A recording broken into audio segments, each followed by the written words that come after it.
यहाँ स्थापना की थी इस राजनीति की कि यहाँ बड़े से बड़े पद पर आसीन देश के प्रधानमंत्री आ सकते थे।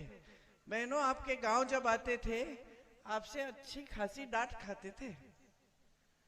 ये स्थापित किया आपने राजनीति कि नेता जवाबदेह बना आपके प्रति, चाहे प्रधानमंत्री ही हो। अगर आपके यहाँ आते थे तो बगैर घबराए आप बोल देते थे कि देखिए मेरे बिजली का खंभा आपने लगवा लिया, इसमें तार नहीं लगा, इस बार वोट नहीं देंगे। मजाक से भी प्यार करते थे बहुत, लेकिन जब डांट लगानी थी तो डांट भी लगाते थे। पैदल घूमे हैं, देखिए पैदल घूमे हैं, खुद गाड़ी चला के घूमते थे, चाहे वो हो, चाहे सोनिया जी मेरी माता जी हो या उनके बाद राहुल जी हो।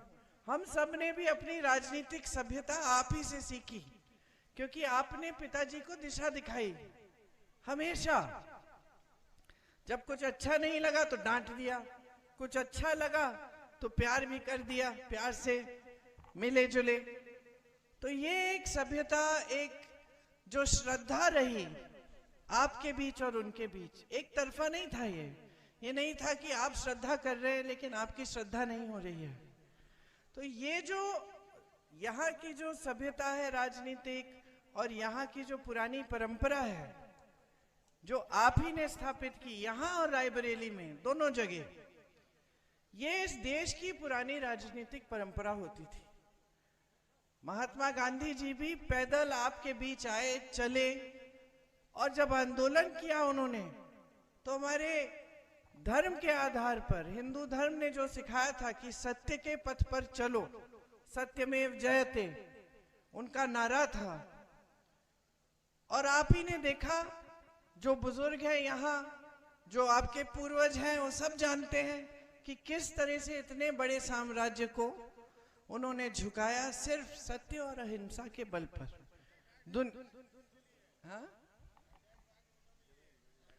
जमीन दी किसानों को आजादी के बाद, फिर इंदिरा जी ने भी पट्टे दिलवाए।